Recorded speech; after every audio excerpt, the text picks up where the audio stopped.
നമസ്കാരം. ഞാൻ ഒരു ന്യായീകരണം നടത്താൻ വേണ്ടിയിട്ടാണ് ഈ വീഡിയോ ചെയ്യുന്നത്. ന്യായീകരണത്തിൻ്റെ കൂടെ ഒരു താരതമ്യം കൂടി വരുന്നുണ്ട്.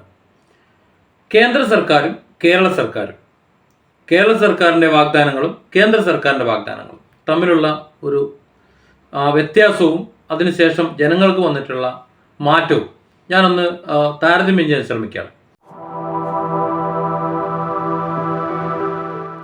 കേരളത്തിലെ കഴിഞ്ഞ 9 വർഷമായി 10 വർഷമാകാൻ പോകുന്നു ഭരിച്ചുകൊണ്ടിരിക്കുന്നത് സഖാവ് പിണറായി വിജയൻ മന്ത്രിസഭയാണ്. പിണറായി വിജയൻ മുഖ്യമന്ത്രിയായിട്ടുള്ള മന്ത്രിസഭയാണ്.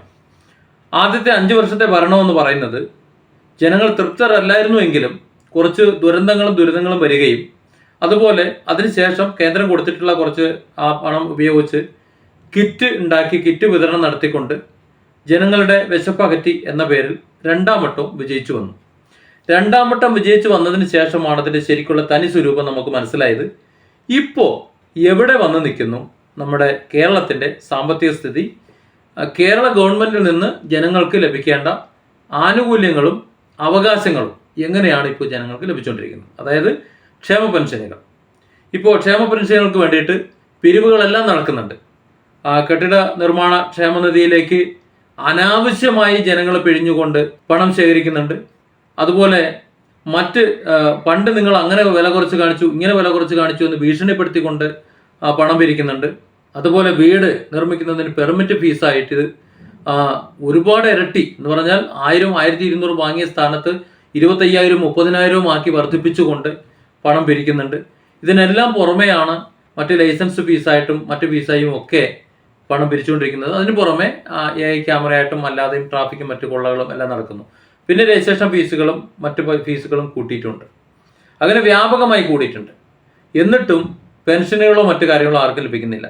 എന്നാൽ ക്ഷേമ പെൻഷനുകൾക്ക് വേണ്ടി മാത്രമാണ് കെട്ടിട നിർമ്മാണ ക്ഷേമനിധിയിലേക്ക് വാങ്ങുന്ന അല്ലെങ്കിൽ തൊഴിലാളി ക്ഷേമനിധിയിലേക്ക് വാങ്ങുന്ന ആ കൊള്ളപ്പണവും കാരണവുപോലെ യാതൊരു വിധത്തിലുള്ള പെൻഷൻ കൊടുക്കുന്നില്ല എന്നുണ്ടെങ്കിലും പെട്രോൾ പമ്പുകളിൽ നിന്ന് ലിറ്ററിന് 2 രൂപ എന്ന് പിരിക്കുന്നതും.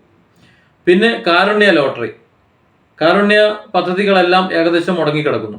6-7 മാസത്തോളമായി ക്ഷേമ പെൻഷനുകൾ മുടങ്ങിക്കിടക്കുന്നു. അതായത് പെൻഷൻ കൊടുക്കാൻ വേണ്ടി പിരിക്കുന്ന ആ പിരിവോ മറ്റു കാര്യങ്ങളോ മുടങ്ങിയിട്ടില്ല. അത് മുടങ്ങാതെ പിരിച്ചുകൊണ്ടിരിക്കുന്നു. പക്ഷേ പെൻഷനൊന്നും കൊടുക്കുന്നില്ല. എന്നാൽ മദ്യം വിറ്റുകൊണ്ട് പണം ഉണ്ടാക്കുന്നു, ലോട്ടറി വിറ്റുകൊണ്ട് പണം ഉണ്ടാക്കുന്നു. ഇതൊക്കെ വലിയ ലാഭത്തിലാണ് പോകുന്നത്. എന്നിട്ടും നഷ്ടമെന്ന് പറയുന്നു. അതായത് ഇവിടെ നമ്മുടെ ഖജനാവിൽ പണമില്ല, ജനങ്ങളാകട്ടെ പെരുവഴിയിലാകുന്ന പട്ടിണി കിടക്കേണ്ട ഒരു അവസ്ഥയിലേക്ക് എത്തി നിൽക്കുന്നു. ഇതാണ് കഴിഞ്ഞ 10 വർഷത്തെ മൊത്തത്തിൽ നമ്മൾ അവലോകനം ചെയ്യണമെങ്കിൽ ബേസിക് ആയിട്ട് നമ്മൾ മനസ്സിലാക്കുന്നത്. ഇത് ഗഹനമായിട്ട് നമ്മൾ പഠിക്കണമെങ്കിൽ ഒരുപാട് പറയാനുണ്ട്, അതവിടെ നിൽക്കട്ടെ. എന്നാൽ ഈ സമയത്ത് പിണറായി സർക്കാരിൻ്റെ വാഗ്ദാനം എന്തായിരുന്നു? അവർ ഈ കേരളത്തിലെ സമഗ്ര വികസനമായിരുന്നു ലക്ഷ്യമിട്ടിരുന്നത്. അതായിരുന്നു അവർ പറഞ്ഞിരുന്നത്. ക്ഷേമ പെൻഷനുകളായാലും മറ്റ് എന്തായാലും, അതേപോലെ മദ്യഷാപ്പുകളും മറ്റുമെല്ലാം ബാറുകളൊക്കെ കുറയ്ക്കും, അത് നിർത്തും എന്നൊക്കെയാണ് KPSCയിൽ എഴുതിക്കൊണ്ട് പറയിച്ചിരുന്നത്. പക്ഷെ ഇപ്പോൾ എന്താണ് എത്തി നിൽക്കുന്നത് നമുക്കെല്ലാവർക്കും അറിയാം. ഇനി നമുക്ക് കേന്ദ്രത്തിലേക്ക് ഒന്ന് പോയി നോക്കാം. കേന്ദ്ര സർക്കാർ എന്താണ് പറഞ്ഞിരുന്നത്? പെട്രോളിൻ്റെ വില കുറയ്ക്കുന്നത്, ഗ്യാസിൻ്റെ വില കുറയ്ക്കുന്നത് അടക്കം ഒരുപാട് കാര്യങ്ങൾ പറഞ്ഞിരുന്നു. പക്ഷേ ഏതൊരു സർക്കാരും അധികാരത്തിൽ കയറി കഴിയുമ്പോഴാണ് അതിൻ്റെ വസ്തുത എങ്ങനെയാണ് എന്ന് മനസ്സിലാകുന്നത്. അവിടെ സാമ്പത്തിക നിലയും മറ്റു കാര്യങ്ങളും മനസ്സിലാകുന്നത്. അപ്പോൾ സ്വാഭാവികമായും വാഗ്ദാനങ്ങളിൽ ചില കാര്യങ്ങളിൽ മാറ്റം വരുത്തേണ്ട സാഹചര്യം വരും. അത് പിണറായി സർക്കാരായാലും നരേന്ദ്രമോദി സർക്കാരായാലും അങ്ങനെ അത് ചെയ്യേണ്ടി വരും. പക്ഷേ ഇവിടെ ഒരു വ്യത്യാസമുള്ളത്, പിണറായി വിജയൻ സർക്കാർ ഈ 10 വർഷം പൂർത്തിയാകുന്ന സമയത്ത്, 9 വർഷം പൂർത്തിയായി നിൽക്കുന്ന സമയത്ത് ജനങ്ങളും ഖജനാവും മാത്രമേ ഉള്ളൂ കാലിയായത്. ഈ മന്ത്രിമാരുടെയോ അല്ലെങ്കിൽ മുഖ്യമന്ത്രിയുടെയോ അവരുടെയോ സാമ്പത്തിക സ്ഥിതി ഒന്നും മോശമായിട്ടില്ല. അവർ അത്യാവശ്യം കൊള്ളാവുന്ന സാമ്പത്തിക സ്ഥിതിയിലേക്ക് കോടികളുടെ കഥകൾ നമ്മൾ കേൾക്കുന്നുണ്ട്. ആ അവസ്ഥയിലേക്ക് എത്തിച്ചേർന്നിട്ടേ ഉള്ളൂ. അല്ലാതെ ദരിദ്രാവസ്ഥയിലേക്ക് പോയിട്ടില്ല. ഇപ്പോൾ ശമ്പളത്തിൻ്റെ കാര്യത്തിന് എടുക്കുകയാണെന്നുണ്ടെങ്കിൽ ജനങ്ങൾക്ക് ശമ്പളമുണ്ട്, പക്ഷേ പിൻവലിക്കാൻ കഴിയില്ല എന്നുണ്ടെങ്കിലും മന്ത്രിമാർക്ക് കൃത്യമായി ശമ്പളം കിട്ടിയ കാര്യം നമുക്കറിയാമല്ലോ. അതുപോലെ അവരുടെ ചികിത്സ, മറ്റു കാര്യങ്ങൾ, വിദേശയാത്ര, ടൂറും ബഹളങ്ങൾ എല്ലാം അവർക്ക് മുടങ്ങാതെ ലഭിക്കുന്നുണ്ട്. വലിയ ആഡംബരം എല്ലാവർക്കും ലഭിക്കുന്നുണ്ട്. അതുപോലെ ശതകോടികളുടെ വരുമാനം ഉള്ള ആൾക്കാരായി അവർ മാറുകയും ചെയ്തു. ഇനി കേന്ദ്രത്തിലേക്ക് നോക്കാം. നരേന്ദ്രമോദിയുടെ വരുമാനം എത്രയാണ്? നരേന്ദ്രമോദി സർക്കാരിൻ്റെ ഭരണം അവസാനിച്ച് നരേന്ദ്രമോദി പ്രധാനമന്ത്രി പദത്തിൽ നിന്ന് മാറി പുറത്തേക്ക് ഇറങ്ങി പോകുമ്പോൾ, പാർലമെൻറ്റ് മണ്ഡലത്തിൽ നിന്ന് ഇറങ്ങി അദ്ദേഹത്തിൻ്റെ ഒറ്റമുറി വീട്ടിലേക്ക് പോകുന്ന സമയത്ത് അദ്ദേഹത്തിൻ്റെ സഞ്ചിയിൽ, തോളത്തൊരു സഞ്ചി ഉണ്ടാവും. ആ സഞ്ചിയിൽ ഒരു തോർത്തുമുണ്ടുണ്ടാവും, ഒരു പേസ്റ്റ്, അതുപോലെ മറ്റതുപോലെ എന്തെങ്കിലും കുറച്ച് സാധനങ്ങൾ. ആ ഒരു ദിവസം ഉടുത്തു മാറാനുള്ള തുണി, ഇത്തരം കാര്യങ്ങൾ മാത്രമേ അദ്ദേഹത്തിൻ്റെ കയ്യിൽ ഉണ്ടാവൂ. കോടികളുടെ ബാങ്ക് ബാലൻസ് ഉണ്ടാവില്ല. അദ്ദേഹം ഗുജറാത്തിൽ നിന്ന് ഡൽഹിയിലേക്ക് വരുന്ന സമയത്ത് നമ്മളത് കണ്ടതാണ്. അദ്ദേഹത്തിൻ്റെ അക്കൗണ്ടിൽ ഉണ്ടായിരുന്ന പണം ഗുജറാത്തിലേക്ക് അവിടുത്തെ ക്ഷേമ പ്രവർത്തനങ്ങൾക്ക്, ചാരിറ്റികൾക്ക്, മറ്റു കാര്യങ്ങൾക്ക് അവിടെ കൊടുത്തിട്ട് വെറും കൈയോടാണ് ഡൽഹിയിലേക്ക് കയറുന്നത്. ഇവിടെ അഴിമതിയുടെ കാര്യത്തിലോ മറ്റു കാര്യത്തിലോ നരേന്ദ്രമോദിയെ ഇതുവരെയെങ്കിലും കുറ്റം പറയാൻ സാധിച്ചിട്ടുണ്ടോ? ഇല്ല. എന്നാൽ രാജ്യത്തിൻ്റെ വികസനത്തിൻ്റെ കാര്യത്തിൽ അദ്ദേഹം ചെയ്തിട്ടുള്ള ഒരു കുതിച്ചുചാട്ടം വളരെ വലുതാണ്. അവിടെയാണ് നമ്മൾ ഈ വിലക്കയറ്റത്തിൻ്റെയും മറ്റു കാര്യങ്ങളും താരതമ്യം ചെയ്യേണ്ടത്. ഇവിടെ വികസന പ്രവർത്തനങ്ങൾ നടത്തണമെന്നുണ്ടെങ്കിൽ പണം ആവശ്യമുണ്ട്. അത് നരേന്ദ്രമോദി സർക്കാരും പിരിച്ചെടുക്കുന്നുണ്ട്, പിണറായി സർക്കാരും പിരിച്ചെടുക്കുന്നുണ്ട്. പക്ഷേ പിണറായി സർക്കാർ പിരിച്ചെടുക്കുന്നത് ജനങ്ങളിലേക്ക് എത്തുന്നില്ല. നരേന്ദ്രമോദി സർക്കാർ പിരിച്ചെടുക്കുന്നത് ജനങ്ങളുടെ മുന്നിൽ കാണാനുണ്ട്. ഇത് തന്നെയാണ് പ്രധാന വ്യത്യാസം. അതിൻ്റെ ഏറ്റവും നല്ല വ്യത്യാസമാണ് നമ്മൾ കാണുന്ന ഈ NH-66 എന്ന് പറയുന്നത്. കുറച്ചു കാലം മുമ്പ് അത് സ്വപ്നമായിരുന്നുണ്ടെങ്കിൽ ഇപ്പോൾ അത് യാഥാർത്ഥ്യമാവുകയാണ്. അതുപോലെ മറ്റു പദ്ധതികൾ, ഒരുപാട് പദ്ധതികൾ. പിന്നെ നമ്മുടെ രാജ്യത്തിൻ്റെ ഇന്നത്തെ നില അത് എവിടെ എത്തി നിൽക്കും നമ്മൾ ചിന്തിക്കണം. മുമ്പ് കാനഡയുമായി ഒരു വിഷയം നടക്കുകയാണെന്നുണ്ടെങ്കിൽ, പ്രശ്നം നടക്കുകയാണെങ്കിൽ, ഇന്ത്യ അമേരിക്കയോട് പറയും, അമേരിക്ക കാനഡയോട് പറയും, കാനഡ വീണ്ടും അത് അമേരിക്കയോട് പറയും, അമേരിക്ക അത് ഇന്ത്യയോട് പറയും. ഈ രീതിയിലായിരുന്നു ഉണ്ടായിരുന്നത്. നമുക്കറിയാം പണ്ട് പാകിസ്ഥാൻ്റെ വിഷയങ്ങൾ കൈകാര്യം ചെയ്യുന്നത് അങ്ങനെയായിരുന്നു. എന്നാൽ ഇപ്പോൾ നേരിട്ട് അങ്ങോട്ട് മാറി നിൽക്കി എന്ന് പറയാനുള്ള ഒരു സ്റ്റാൻഡിലേക്ക്, ആ ഒരു കയറ്റത്തിലേക്ക്, ആ ഒരു സ്ഥാനത്തേക്ക് കയറി നിൽക്കാൻ ഇന്ത്യക്ക് കഴിഞ്ഞത് ഈ ഒരു ഭരണസ്ഥിരത കൊണ്ടാണ്, അല്ലെങ്കിൽ ആ ഒരു നട്ടൽ ഉള്ളത് കൊണ്ടാണ്. അതുകൊണ്ട് ഇന്ത്യ പ്രധാനമന്ത്രി നരേന്ദ്രമോദി ആയിക്കോട്ടെ, വേറെ ആരോ ആയിക്കോട്ടെ, ഇനി ഈ നില തുടർന്നാൽ, ഇനി നാളെ ഒരുപക്ഷെ കോൺഗ്രസിൻ്റെ സർക്കാർ വന്നാലും ആ പ്രധാനമന്ത്രിക്ക് ഈ ലോകത്തിൻ്റെ മുന്നിൽ ഒരു വിലയുണ്ടാകും എന്ന കാര്യത്തിൽ യാതൊരു സംശയമില്ല.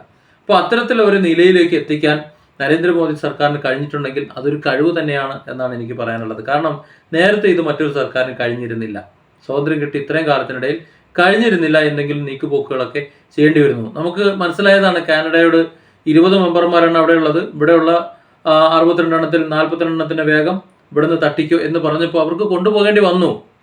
പല രീതിയിൽ ഉരുണ്ട് കളിക്കാൻ നോക്കി. ഇവിടെ G20 വന്ന സമയത്ത് ട്രൂഡോ അണ്ണൻ മോദിൻ്റെ പിന്നാലെ കുറെ കറങ്ങി നോക്കി, പക്ഷെ നടന്നില്ല. നരേന്ദ്രമോദി എന്ന് പറയുന്നത് ഇന്ത്യയുടെ പ്രധാനമന്ത്രിയാണ്, എല്ലാ ഇന്ത്യക്കാരുടെയും പ്രധാനമന്ത്രിയാണ്. അത് BJPയുടെ പ്രധാനമന്ത്രിയല്ല. ആ ഒരു പ്രധാനമന്ത്രിക്ക് പ്രധാനമന്ത്രിയുടെ അതൊരു വാല്യൂ കിട്ടിയിട്ടുണ്ടെങ്കിൽ അത് ഇന്ത്യയുടെ ഇപ്പോഴത്തെ പ്രധാനമന്ത്രിയുടെ കഴിവ് തന്നെയാണ്. മാത്രമല്ല, വികസനം, അടിസ്ഥാന സൗകര്യ വികസനം എന്ന് പറയുന്നത് അതിദ്രുതമാണ്. സഞ്ചാരങ്ങൾ, അതുപോലെ എയർപോർട്ടുകൾ, ഈ 10 വർഷം കൊണ്ട് ഇന്ത്യയിലുണ്ടായ എയർപോർട്ടുകളുടെ എണ്ണം വളരെ വിപുലമാണ്. നമുക്കറിയാം, സാധാരണഗതിയിൽ അത്തരത്തിൽ ഒരു സംവിധാനം ഉണ്ടാകുമെന്ന് സ്വപ്നം കാണാത്ത രാജ്യത്തിൻ്റെ വിവിധ ഭാഗങ്ങളിലെല്ലാം അത് നടന്നു. മാത്രമല്ല, കാശ്മീർ, നമുക്കറിയാം, സ്വാതന്ത്ര്യം കിട്ടി ഇതുവരെ നരേന്ദ്രമോദി സർക്കാർ അധികാരത്തിൽ വരുന്നത് വരെ യഥാർത്ഥത്തിൽ ജമ്മു കാശ്മീർ എന്ന് പറയുന്ന ആ സ്ഥലം ഇന്ത്യയുടെ ഭാഗമേ അല്ലായിരുന്നു എന്നതാണ് വസ്തുത. ഇന്ത്യ, പാകിസ്ഥാൻ, അഫ്ഗാനിസ്ഥാൻ അല്ലെങ്കിൽ ബംഗ്ലാദേശ് ഇങ്ങനെ പല ഭാഗങ്ങളായി കിടക്കുന്ന ഭാഗത്ത് ഇന്ത്യയും പാകിസ്ഥാനുമായി പ്രധാനമായും 2 ഭാഗങ്ങളായി വിഭജിച്ചു പോയപ്പോൾ ഇത് രണ്ടിലും ഉൾപ്പെടാതെ കിടന്ന ഒരു ഭാഗമാണ് ജമ്മു കാശ്മീർ എന്ന് പറയുന്നത്. ആ ജമ്മു കാശ്മീരിനെ ഇന്ത്യയുമായി കൂട്ടിച്ചേർത്താണ് നമ്മൾ കാണുന്നതെങ്കിലും അതിൻ്റെ ഒരു ഭാഗം പാകിസ്ഥാൻ അധിനിവേശത്തിലാണ് ഇപ്പോഴും. എന്നാൽ ഇന്ത്യയുടെ കൈവശത്തിലുള്ള ആ ഭാഗം യഥാർത്ഥത്തിൽ പൂർണ്ണമായും ഇന്ത്യൻ യൂണിയൻ ലയിച്ചിരുന്നില്ല മോദി സർക്കാർ വരുന്നത് വരെ എന്നത് എത്ര പേർക്കറിയാം? അവിടെ പ്രത്യേക കൊടിയായിരുന്നു, പ്രത്യേക ഭരണ സംവിധാനമായിരുന്നു. ജമ്മു കാശ്മീരിന് പ്രത്യേക പദവിയായിരുന്നു. പദവിയല്ല യഥാർത്ഥത്തിൽ, അത് ഇന്ത്യൻ യൂണിയനിൽ പൂർണ്ണമായും ലയിക്കാത്തത് കൊണ്ട് അങ്ങനെ തന്നെ പറ്റുമായിരുന്നുള്ളൂ. അതാണ് അതിൻ്റെ വസ്തുത. ഇന്ത്യയുടെ നിയന്ത്രണത്തിലായിരുന്നു ഇന്ത്യൻ നിയന്ത്രിത ഭാഗം എന്ന് മാത്രമേ ഉണ്ടായിരുന്നുള്ളൂ. അതിനെയാണ് നരേന്ദ്രമോദി സർക്കാർ ഇന്ത്യയുടെ ഭാഗമാക്കി മാറ്റിയത്. ഇന്ന് അത് പൂർണ്ണമായും ഇന്ത്യയുടെ ഭാഗമാണ്. അങ്ങനെ പൂർണ്ണമായും ഇന്ത്യയുടെ ഭാഗമാക്കി മാറ്റുന്നതിന് മുമ്പ് എത്ര സമരങ്ങൾ നടന്നു, എത്ര പ്രശ്നങ്ങൾ നടന്നു, എന്താണ് വാസ്തവം എന്നറിയാതെ. എന്നാൽ ഇന്ന് കാശ്മീരികളുടെ അവസ്ഥ എന്താണെന്ന് നമുക്കറിയാം. അതുപോലെ തന്നെയാണ് ലക്ഷദ്വീപിൻ്റെ കഥ. ലക്ഷദ്വീപിലേക്ക് കേന്ദ്ര ഗവൺമെന്റിന്റെ ഇടപെടലുണ്ടായപ്പോൾ ഇവിടെ നടന്നിട്ടുള്ള പുകിലുകളും പ്രശ്നങ്ങളും നമുക്കറിയാം ഏതൊക്കെ വിധത്തിലാണ് എന്നുള്ളത്. ലക്ഷദ്വീപ് വളരണമെന്നുണ്ടെങ്കിൽ അവിടെ ടൂറിസം വളരണം. ആ ടൂറിസം വളർന്നു കഴിഞ്ഞാൽ അവിടുത്തെ ആൾക്കാരുടെ ജീവിത നിലവാരം വർദ്ധിക്കും.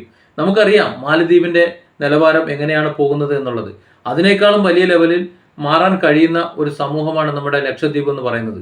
മാലദ്വീപ് മുങ്ങിപ്പോകുന്നുണ്ടെങ്കിൽ ലക്ഷദ്വീപ് അങ്ങനെ മുങ്ങുന്നൊരു പ്രദേശമല്ല. അതുതന്നെയാണ് അതിൻ്റെ പ്രാധാന്യം എന്ന് പറയുന്നത്. അതിനെ ഡെവലപ്പ് ചെയ്യുന്നതിൻ്റെ ഭാഗമായി ആ പ്രദേശത്തേക്ക് കേന്ദ്ര സർക്കാർ നേരിട്ട് ഇടപെടുമ്പോൾ വലിയ പ്രക്ഷോഭങ്ങൾ ഉണ്ടായതായി നമ്മൾ കണ്ടു. യഥാർത്ഥത്തിൽ ഇപ്പോൾ നോക്കൂ, ഇപ്പോൾ ഞാൻ സംസാരിക്കുന്ന ഇതേ സമയത്ത് ഇതുപോലെ വീഡിയോ ചെയ്ത് അവർക്ക് യൂട്യൂബ് ചാനലിൽ കൊടുക്കാനും ഇനി അതല്ലെങ്കിൽ ലൈവ് വീഡിയോ ഇതുപോലെ ചെയ്യാനും അവർക്ക് ഇന്ന് കഴിയും. കാരണം അവർക്ക് ഹൈ സ്പീഡ് ഇൻ്റർനെറ്റ് ഇന്ന് അവിടെ ലഭ്യമാണ്. അതൊക്കെ ഈ വികസനത്തിൻ്റെ ഭാഗമാണ്. നോക്കൂ, ഈ രീതിയിൽ സർവാത്മന എല്ലാ ഭാഗത്തും വികസനം നടക്കുന്നുണ്ട്. അതിന് പണം ആവശ്യമുണ്ട്. അതുകൊണ്ട് തന്നെ ഇവിടെ ഗ്യാസ് വില ഉദ്ദേശിച്ചത്ര കുറയ്ക്കാൻ കഴിഞ്ഞിട്ടില്ല. അതുപോലെ പെട്രോൾ വില ഉദ്ദേശിച്ചതുപോലെ കുറയ്ക്കാൻ കഴിഞ്ഞിട്ടില്ല. പക്ഷേ ആ വിലകളൊന്നും തന്നെ നരേന്ദ്രമോദിയോ അല്ലെങ്കിൽ മറ്റുള്ള മന്ത്രിമാരോ അവരുടെ വീട്ടിലേക്ക് കൊണ്ടുപോയിട്ടില്ല എന്നത് തന്നെയാണ് അതിൻ്റെ പ്രത്യേകത. പകരം അവരുടെ ഈ രാജ്യത്ത് നിക്ഷേപിച്ചു. പൊതുജനങ്ങളുടെ പണം ഈ പൊതുജനങ്ങൾ അനുഭവിക്കാൻ വേണ്ടി തന്നെ ഇവിടെ പൊതുജനങ്ങളെ ഇൻഫ്രാസ്ട്രക്ചറായിട്ട് തന്നെ ഇവിടെ നിക്ഷേപിച്ചു വെച്ചു, ഈ രാജ്യത്തിൻ്റെ വികസനമാക്കി വെച്ചു. എന്നാൽ കേരള സർക്കാർ പിരിക്കുന്ന പണം അത് പുട്ടടിച്ചു. ഇത് തന്നെയാണ് വ്യത്യാസം എന്ന് പറയുന്നത്.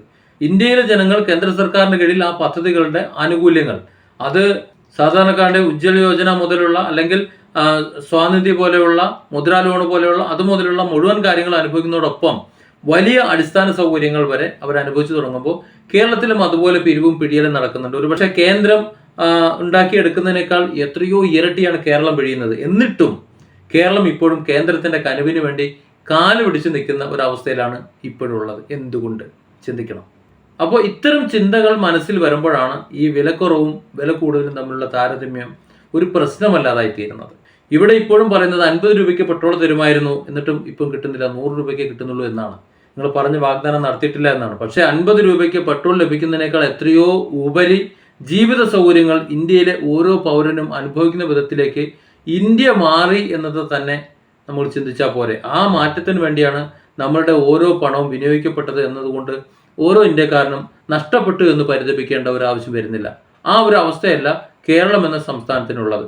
കേരളം എന്ന സംസ്ഥാനത്ത് നമ്മൾ ഇന്ന് ഓരോ വാഹനത്തിലും പെട്രോൾ അടിക്കുമ്പോൾ ഒരു ലിറ്ററിന് 2 രൂപ വീതം കൊടുക്കുന്നുണ്ട്. അത് എവിടേക്ക് പോകുന്നു നമ്മൾ ചോദിക്കുന്നില്ല. അതുപോലെ ഈ പിരിച്ചെടുക്കുന്ന ഫീസുകൾ മറ്റു കാര്യങ്ങൾ എങ്ങോട്ട് പോകണമെന്ന് നമ്മൾ ചോദിക്കുന്നില്ല. ഒന്നും നമ്മൾ ചോദിക്കുന്നില്ല. അതിനൊന്നും ഒരു പരാതിയുമില്ല. നമുക്ക് പെൻഷൻ കിട്ടാത്തതിന് പ്രശ്നമില്ല, ശമ്പളം കിട്ടാത്തതിന് പ്രശ്നമില്ല, ജീവിക്കാൻ ഒരു നിവൃത്തിയും ഇല്ലാതെ ആത്മഹത്യ ചെയ്യുന്നതിനും യാതൊരു പ്രശ്നമില്ല. അപ്പോൾ കമ്പയർ ചെയ്യാം. ഇന്ത്യ ഗവൺമെൻറ് പെട്രോളിന് വില കൂട്ടിയത് കൊണ്ട് അല്ലെങ്കിൽ ആ പെട്രോളിൻ്റെ പണം എടുത്തുകൊണ്ട് ഇവിടുത്തെ രാജ്യത്തെ വികസനം നടത്തുന്നത് കൊണ്ട് എത്ര പേർ ആത്മഹത്യ ചെയ്തു? കേരളത്തിലെ ആ സർക്കാർ ഇങ്ങനെ പണം പിരിച്ചിട്ടും ക്ഷേമ പെൻഷനും അതുപോലെ കർഷകരുടെ പണവും മറ്റ് ശമ്പളവും കൊടുക്കാത്തതുകൊണ്ട് എത്ര പേർ ആത്മഹത്യ ചെയ്തു? നിങ്ങൾ തന്നെ താരതമ്യം ചെയ്യുക, നിങ്ങൾ തന്നെ മനസ്സിലാക്കുക.